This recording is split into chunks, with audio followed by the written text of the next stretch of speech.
दिल्ली विधानसभा चुनाव में मतदाताओं को आकर्षित करने के लिए सभी दल बढ़ चढ़कर दावे कर रहे हैं, लेकिन इसी बीच कांग्रेस ने ऐसी घोषणा की है जो अपने आप में सबसे हटकर है।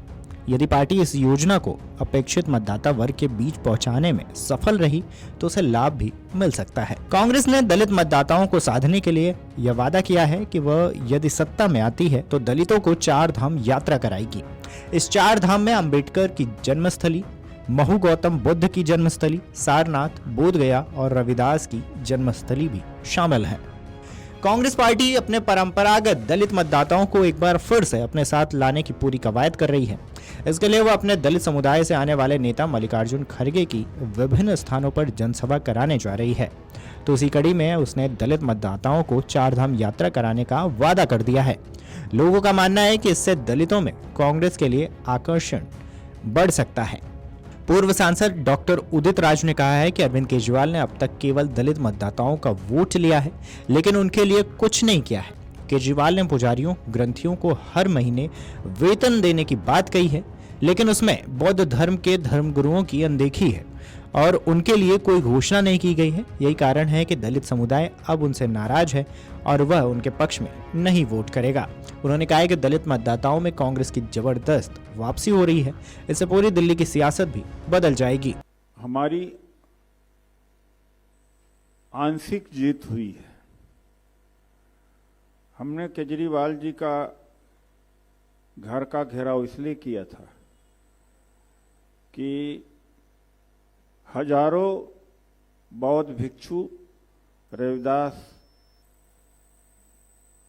पुजारी और वाल्मीकि भगवान के पुजारियों को 18,000 रुपये वेतन की घोषणा क्यों नहीं केजरीवाल जी ने किया, जबकि ग्रंथी और अन्य पुजारियों के लिए कर दिया है।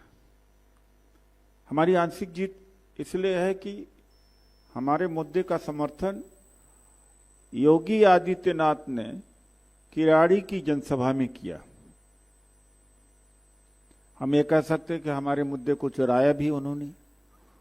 उस चुराने में भी हमारी भलाई है। कम से कम ये जो गरीब हैं, बहुजन समाज के जो पुजारी हैं, कबीरपंथी, रविदासी, वाल्मीकि, बौद्ध, इनका भला तो हो सकेगा।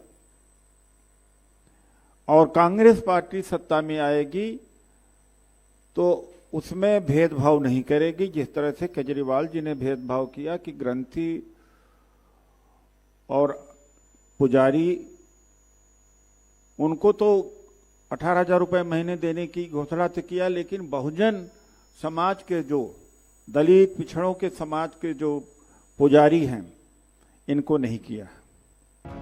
बता दें कि कांग्रेस एक बार फिर से सत्ता में आने के लिए लगातार नए वादे, चुनावी दावे कर रही है। इसके साथ ही युवाओं को साधने के लिए नए नए पैतरे आजमा रही है और अभी कांग्रेस ने हाल ही में युवाओं के लिए योजना भी जारी की थी। बहरहाल कांग्रेस पार्टी फिर से अपने परंपरागत दलित मतदाताओं को अपने साथ लाने की पूरी कवायद कर दी है। इसके लिए वो अपने दलित समुदायों से आने वाले नेता मल्लिकार्जुन खड़गे की विभिन्न स्थानों पर जनसभा कराने जा रही है।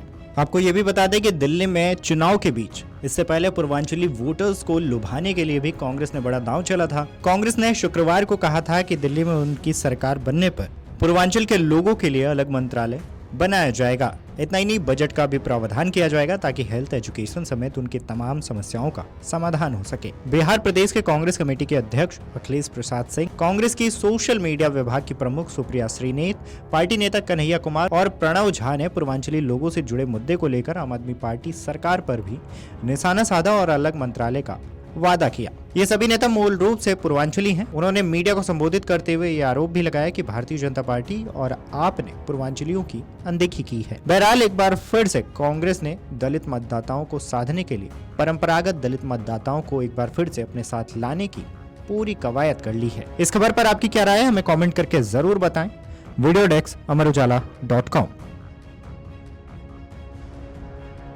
अमर उजाला जीवांजलि के सारथी की मदद लें और महाकुंभ में स्नान जरूर करें।